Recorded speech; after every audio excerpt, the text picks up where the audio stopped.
Kadang arwah yang belum tenang memilih masuk ke tubuh siapa saja, hanya untuk menyampaikan satu pesan terakhir. Namaku Randy, umur 45 tahun, seorang linmas. Dan malam itu, aku menyaksikan langsung arwah gadis SMA yang baru seminggu meninggal kembali mencari pertolongan. Namaku Randy, umur 45 tahun, seorang linmas desa. Malam itu, aku ditugaskan menjaga keamanan di sebuah hajatan besar. Musik dangdut menggema keras dari panggung. Lampu kelap-kelip menghiasi halaman rumah yang dipenuhi tamu. Suasana ramai.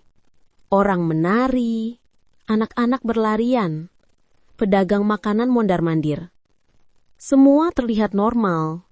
Sampai seorang gadis SMA bernama Ratna tiba-tiba berhenti di tengah kerumunan. Ia memegangi kepala, tubuhnya goyah. Lalu, brak!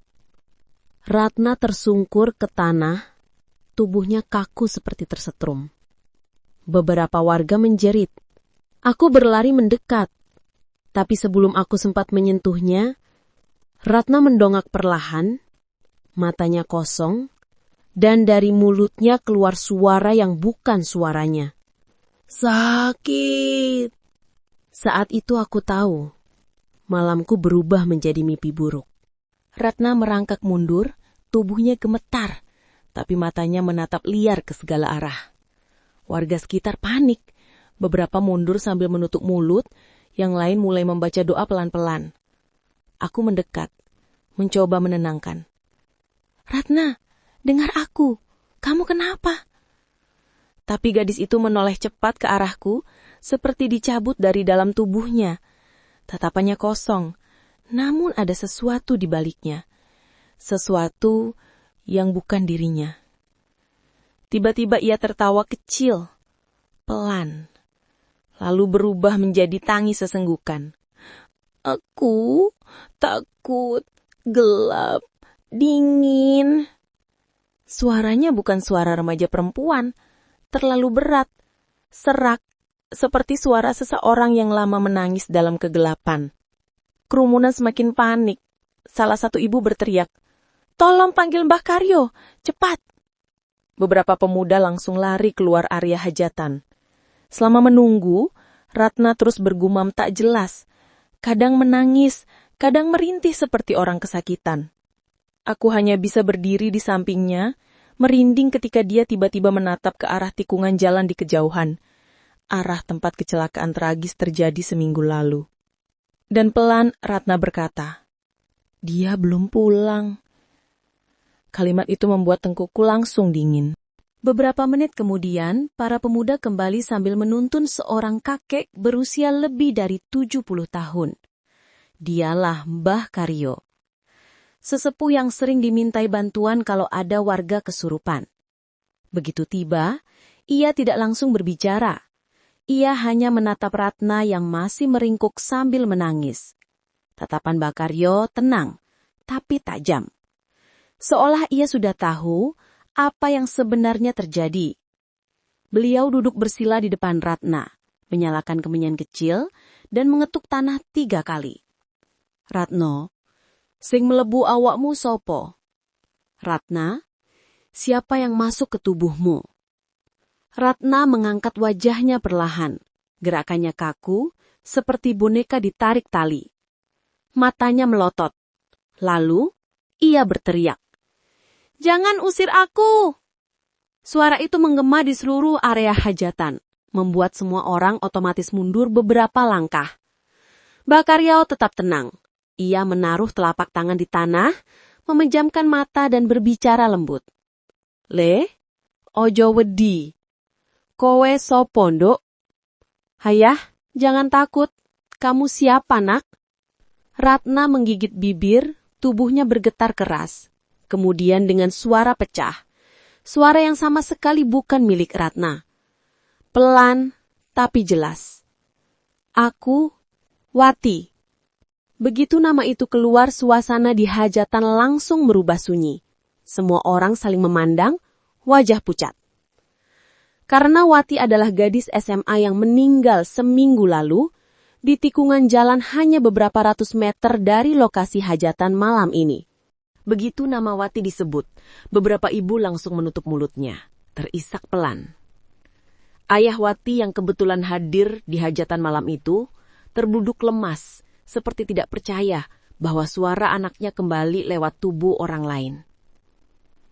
Ratna, atau lebih tepatnya arwah Wati, menunduk sambil memeluk lututnya. Tubuhnya berguncang. Napasnya berat seperti orang baru selesai menangis lama sekali. Kemudian ia berkata, pelan, gemetar, namun terasa penuh luka. Aku sendirian. Di tempat aku jatuh. Gelap, dingin. Gak ada yang nolong. Mbah Karyo mendekat perlahan, menjaga agar warga tidak panik. Nduk, Wati, kamu kenapa kembali lewat tubuh anak ini? Tanya beliau lirih. Ratna menatap Mbah Karyo.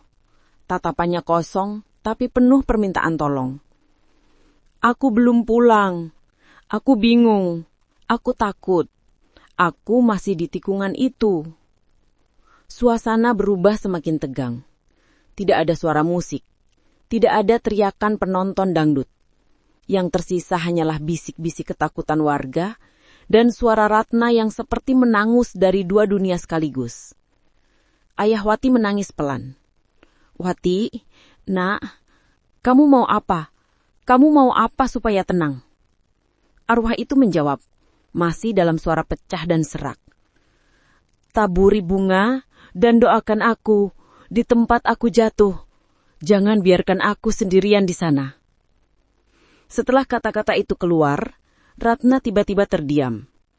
Kepalanya menunduk, tubuhnya lemas seperti kehilangan tenaga. Dan semua orang sadar, arwah Wati hanya ingin satu hal. Disempatkan, dikenang, dan didoakan di tempat dia kehilangan nyawanya. Setelah arwah Wati mengungkapkan permintaannya, tubuh Ratna semakin melemah. Napasnya tersengal, tangisnya pelan. Seperti suara seseorang yang sudah terlalu lama menahan pedih. Mbah Karyo mendekat. Suaranya tenang, namun tegas. Nduk, Wati, kami dengar permintaanmu. Besok pagi, kami datang ke tempatmu kecelakaan. Kami taburi bunga, kami doakan kamu. Tubuh Ratna yang masih dikuasai arwah mengangguk pelan. Gerakannya begitu lambat, seperti seseorang yang akhirnya mendapat jawaban setelah lama tersesat. Ia berbisik, suara paling lirih sejak kesurupan dimulai.